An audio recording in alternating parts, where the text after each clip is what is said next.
Good morning.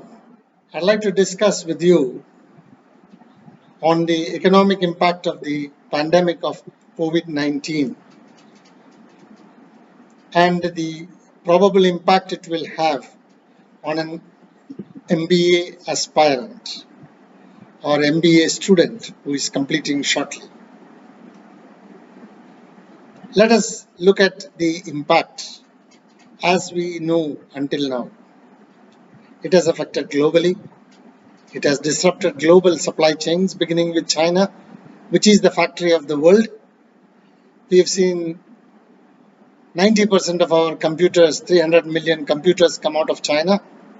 We have seen 70% of our mobile phones, 2 billion mobile phones, come out of China.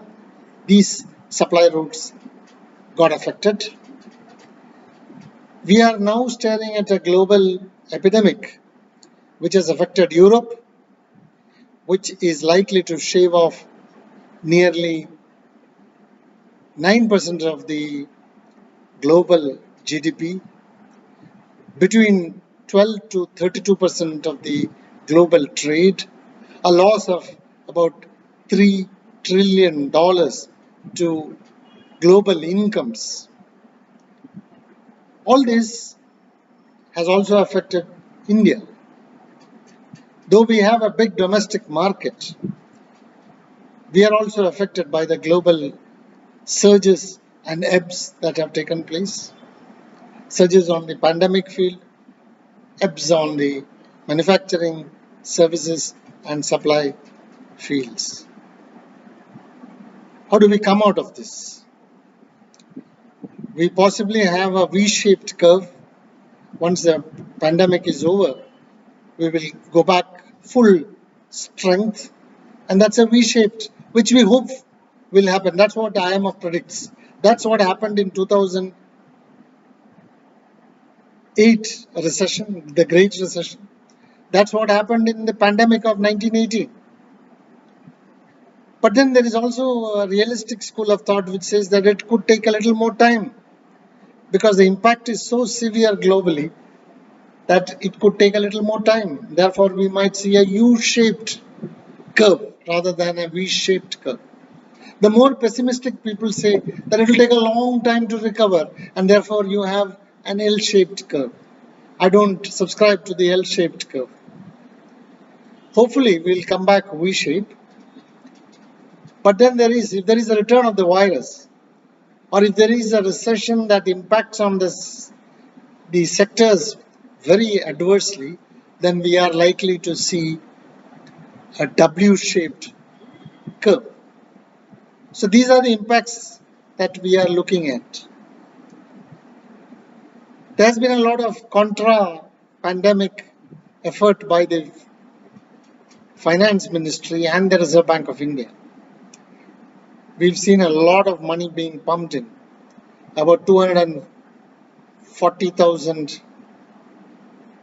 lakh crores has been pumped in by the ministry.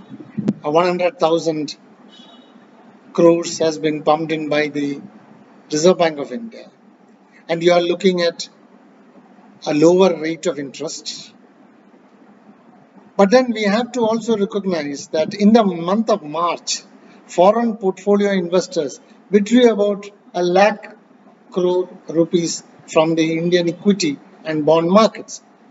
They withdrew in the first few days of April, they withdrew 12,650 crores. So foreign portfolio investment or foreign direct investment is not going to come into India immediately. There's a school of thought that says because China is hit, people will come out of the industries will come out of China into India. Remember, we wish so, but it will take time. Number one, there are sunk costs. BMW, if it has a factory in China, cannot uninstall its equipment and bring it to India. So there are sunk costs there. So they may be reluctant. They would prefer a lesser costly revival of the global supply chain. The other thing is, if supposing the companies decide to bring about a spread in the global value chain, there are competitors like Bangladesh, competitors like Vietnam or Indonesia, which are low-wage economies too. So we have to be prepared for that. We are going to see a lot of new economics coming. Restaurants are not going to find it easy to open. Services sector will be hit because social distancing in restaurants means income flows less. They are going to see more space taken up for people's seating arrangements, and that's going to cost money to the owner of the restaurant. So the restaurants are going to see cash flows come less. You're going to see the airline industry take time to heal the wounds because it has been quite a long stop page. And then you have the history of the 2001 impacting on airlines. Took 2.5 years to come back. People are not going to fly again easily. People are worried about getting affected, and therefore people are not. The new order is going to be entertainment at home. So the Netflix, Amazon Prime economics is here. Theater economics, mall economics are out. The Kirana merchants may come back as they have already come back. The mall or the big markets may not be able to sell so much as the Kirana merchants. But then the MSME sector is going to be severely hit. They create about 15 million jobs every year in India, according to Niti Aayog. According to Niti Aayog, informal sector contributes substantially, and these sectors are hit. If these sectors are hit, the banking sector will be hit. The non-performing assets in the banking sector will go up once financial bankruptcies hit MSMEs. So big companies are going to take time to come back. They're going to find that consumers are not going to come back easily because consumers are worried about future incomes. They're worried about losing jobs. And when I'm worried about losing my job, I will not spend, I will save. And saving does not help buying. So there has to be compensatory spending by the government, as they did in Japan. Now, compensatory spending may not turn around sentiment as much as possible. History shows that in Japan, sentiments turned very late. So therefore, you're going to see quite a bit of time taken.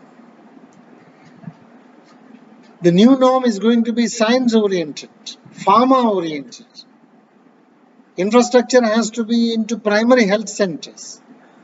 So construction industry is going to see a redrawal from construction of real estate into perhaps construction of hospitals. Industry is going to be see make in India for protective equipment, for masks, for paracetamol or similar tablets, which are possibly answers. Is going to see a lot of research into science. So the sectors that will look good are possibly the new order sectors like pharmaceutical industry, the biomedical industry, the ancillary industries that support the public health sanitation industry.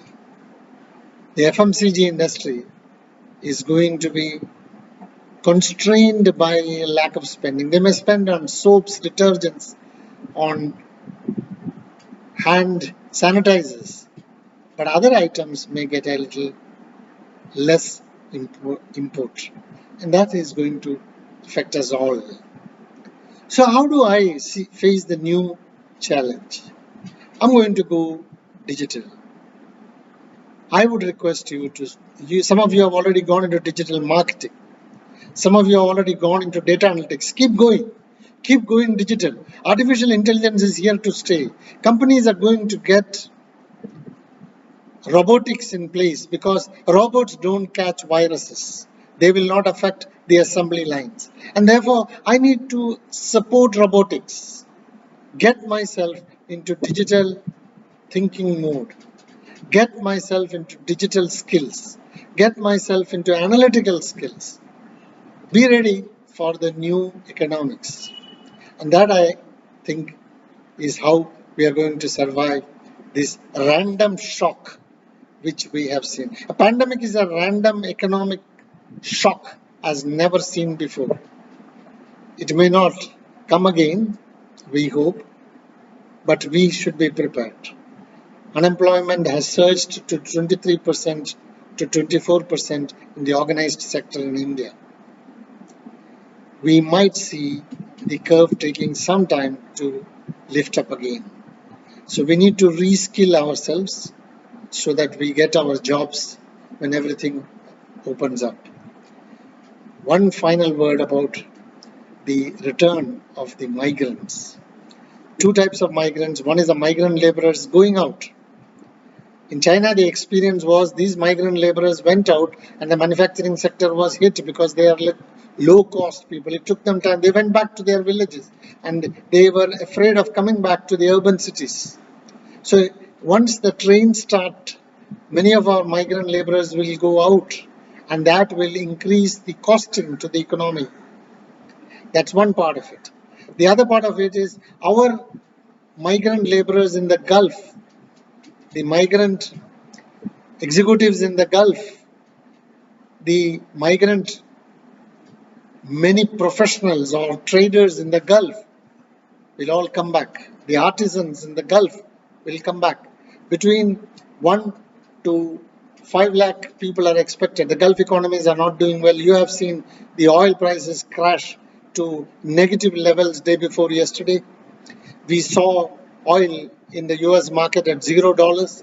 And that means that the Gulf economies will be hit severely. They were already being impacted, and therefore there are going to be less jobs there.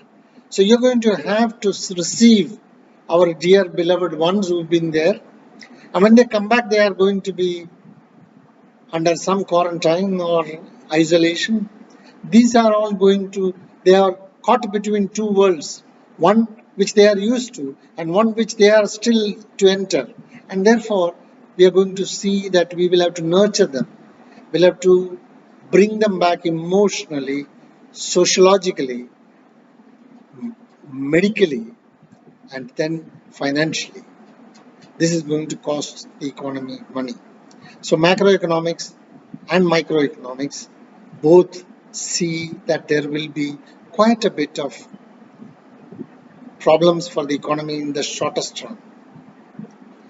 We have to get back in the short run because, as Keynes said, in the long run we are all not there.